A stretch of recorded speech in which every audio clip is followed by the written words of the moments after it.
Estamos con el diputado nacional Gerardo Milman, autor de la Ley de Seguridad Bancaria. ¿Qué tal, Gerardo? ¿Qué tal, Emiliano? Gracias por acompañarnos. Vos integrás dos comisiones que a nosotros en el programa de hoy nos interesan. Sí, Seguridad Interior y Presupuesto y Hacienda. Contame, el gobierno manda todos los años el presupuesto al Congreso. ¿Cuánto destinó este año para seguridad?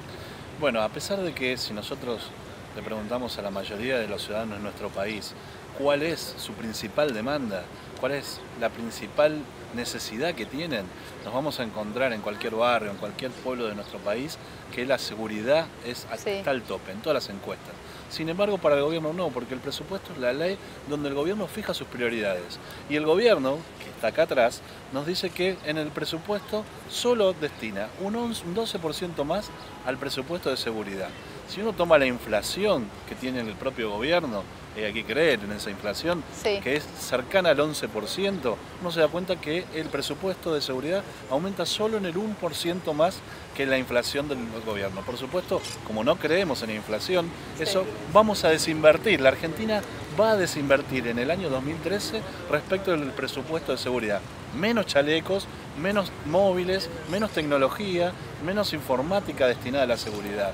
Prácticamente 13 puntos, porque sin ninguna duda la inflación de este año ha sido del 25, no sabemos cuál va a ser del año próximo. Pero además uno puede fijarse qué otras necesidades tiene el Estado y cómo las fija este gobierno. Entonces uno ve, por ejemplo, el programa Fútbol para Todos. Los argentinos somos muy futboleros, es una pasión argentina. Pero la verdad es que se va a incrementar en el 72%. Si uno también, 72%. Claro, casi 6 veces más lo que ellos dicen que va a haber de inflación. Y entonces cuando uno ve Fútbol para Todos 72, seguridad el 12, uno se da cuenta que el gobierno tiene una dinámica, una perspectiva de lo que ocurre en el país absolutamente diferenciada de lo que nos ocurre a nosotros, los ciudadanos que caminamos las calles.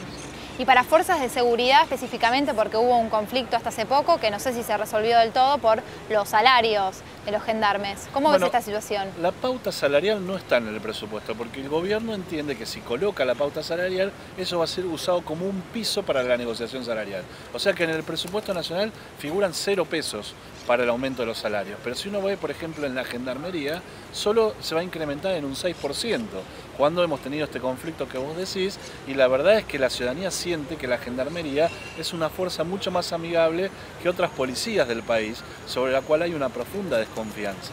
De manera tal que tampoco se le va a dar a estas fuerzas, a la prefectura, a la gendarmería, inclusive a la Policía Federal, un énfasis, porque con ese presupuesto lo que el gobierno quiere decir que además del relato acerca de que no hay inseguridad en la Argentina, están convencidos y en la práctica política cotidiana, en la ejecución presupuestaria, no aparece como una necesidad primaria.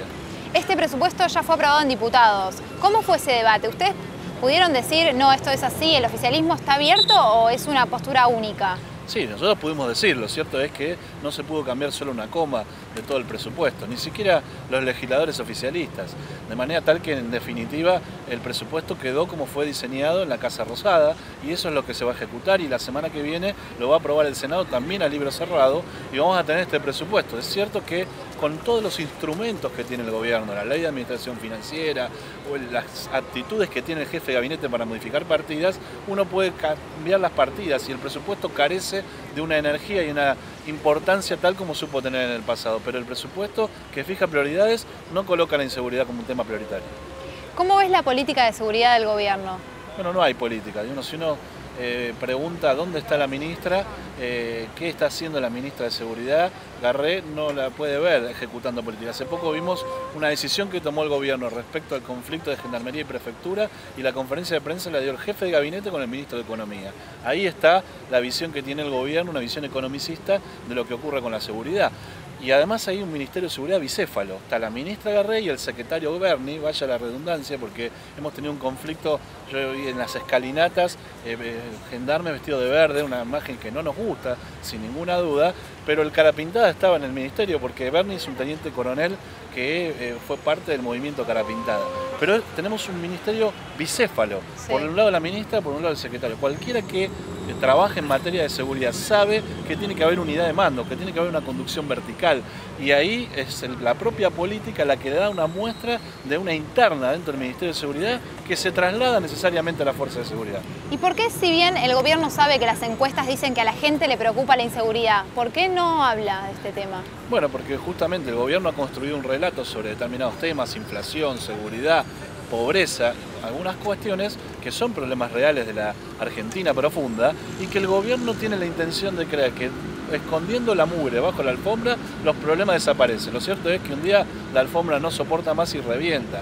Entonces, lo que hay que hacer y que el gobierno no hace es una encuesta de victimización, donde se le pregunta a los ciudadanos anónimamente si él o su familia o su entorno o en qué lugares, qué tipo de delitos, con qué armas, bajo qué circunstancias, para poder direccionar los fondos públicos y los recursos humanos al lugar correcto. La seguridad tiene dos componentes, el objetivo y el subjetivo. Ambos componentes conforman la inseguridad.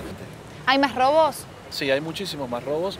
Los robos se han incrementado de manera tremenda. En el Gran Buenos Aires, en el área metropolitana, han subido casi un 200% respecto al año anterior. Hay una estadística de la OEA que dice que en Argentina es el país de América Latina con mayor robos por día en toda la región. Vos vivís en el conurbano, ¿no? Sí. ¿Y cómo ves la política de seguridad en provincia? Bueno, pésima, digamos. Primero, que la ciudadanía no cree en la policía bonaerense, y segundo, que tampoco hay recursos destinados ahí. Uno ve, por ejemplo, los patrulleros de la policía, donde se encuentran, yo los llamo patrulleros espantapájaros, porque no tienen motor, no tienen combustible, y los delincuentes esto lo saben. Los delincuentes tienen la mejor tecnología, tienen los mejores autos, tienen las mejores armas. Lo que ocurre también es que ha habido un operativo del Cinturón Sur de colocar a los gendarmes en las áreas críticas, en las áreas calientes, y en definitiva se ha despoblado. Un 33% de la cantidad de gendarmes que tiene Argentina han venido a la ciudad de Buenos Aires y al área metropolitana. Y hemos liberado las fronteras, que es por donde entra el narcotráfico. Entonces la Argentina está pasando de ser aquel país de tránsito a ser un país de alto de consumo. Y esto es una situación muy preocupante. Hoy tenemos en el Gran Buenos Aires y en muchas partes de la ciudad de Buenos Aires zonas donde ya no solo no entra el delivery de la pizza, no entra la ambulancia, no entra el remis, ya no entra ni siquiera la fuerza de seguridad. Digo, una vez se pregunta, bueno, ¿qué podemos hacer? Sí, ¿qué se puede hacer? La verdad es que hay entre sectores de la justicia, sectores de la política y fuerza de seguridad mucha complicidad con el delito, y eso hace que sea complejo desarmar esta trama. ¿Y por qué? ¿Qué intereses entran en juego cuando uno intenta solucionar esta problemática? Dinero, muchísimo dinero. Solo dinero. Claro, porque hay una conducta habitual de suponer que estigmatizamos a los pobres como que si hay pobreza, esos son delincuentes. La verdad es que los pobres son los que más sufren el delito. A veces no tienen la oportunidad de decirlo, de contarlo, de manifestarse, de salir con las cacerolas. A veces ni cacerolas tienen. Pero sin ninguna duda son el sector de la población que más lo sufre. Por eso, cuando uno ve a los intendentes que saben dónde están las cocinas de Paco, dónde están los desarmaderos, lo que hay de eso son negocios millonarios. Muchas veces, como en el caso del narcotráfico, ni siquiera son titulares de esos negocios ciudadanos que viven en la Argentina. Son grupos transnacionales, multinacionales, que toman decisiones en Colombia, en Estados Unidos, en Europa, en otros países, y eso hace complejo que policías con remuneraciones muy bajas puedan ser parte de un servicio eficaz en la lucha contra este delito. Vos sos autor de la Ley de Seguridad Bancaria, nos gustaría que nos cuentes, vamos a ir a caminar por las calles donde están los bancos a ver de qué se trata la Ley de Seguridad Bancaria. ¿Me acompañás? Dale. Vamos. La verdad que la Ley de Seguridad Bancaria la hicimos por varios delitos bancarios. El más conocido en aquel momento, el delito de las salideras bancarias. Lo que hubo que hacer, una cosa muy simple, que fue colocar esas mamparas que hay en los bancos, que fue nuestra ley, para que se impidiera la visualización de quienes retiraban y administraban el dinero de las cuentas bancarias. ¿Y esa ley sirvió? ¿Se está aplicando? Sí, parcialmente se aplica, porque sí se pusieron esas mamparas con alguna deficiencia, pues nosotros lo habíamos pensado en términos envolventes, sí. Y en definitiva lo que se hizo es solo una mampara de visualización vertical, pero las estadísticas tanto del Banco Central de la República Argentina, que es el responsable, como de los propios bancos, dicen que bajó el 67% el delito de las salideras.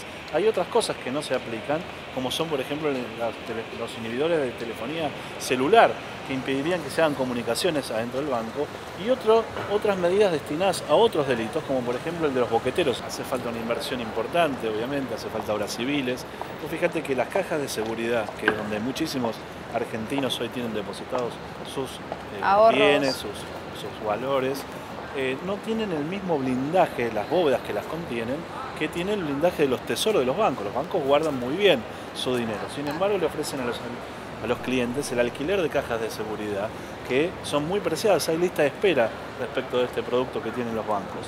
Y sin embargo esas paredes no están blindadas, por eso sufrimos los delitos de los boqueteros. Y lo que pedía la ley, lo que obliga la ley, era hacer un plan que se cumplieron todas las fechas y todos los plazos, y en complicidad el Banco Central de la República Argentina con los bancos han evitado poder hacer la inversión necesaria, y hoy son un producto que está totalmente desprotegido de la condición de seguridad de los clientes. ¿Y estas medidas? Esto se aplicó en el año 2010.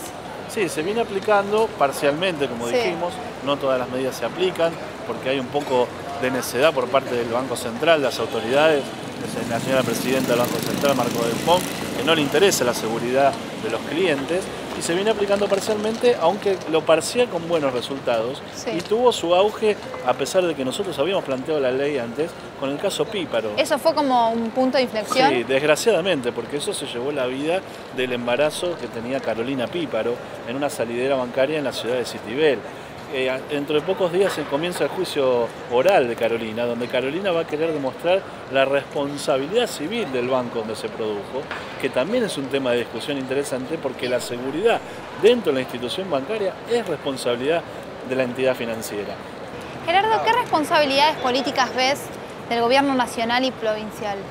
Todas. La verdad es que ambos son gobiernos ausentes en el tema de la seguridad, y lo que hace falta es mucha decisión política para combatir el delito. Con dos concepciones distintas. El gobierno de la provincia cree que sacándose fotos con las víctimas, haciendo de psicólogo de los deudos de muchas de las víctimas de nuestra provincia, se resuelven los problemas. En una cosa de sentimentalismo que hace el gobernador cuando ocurren desgracias.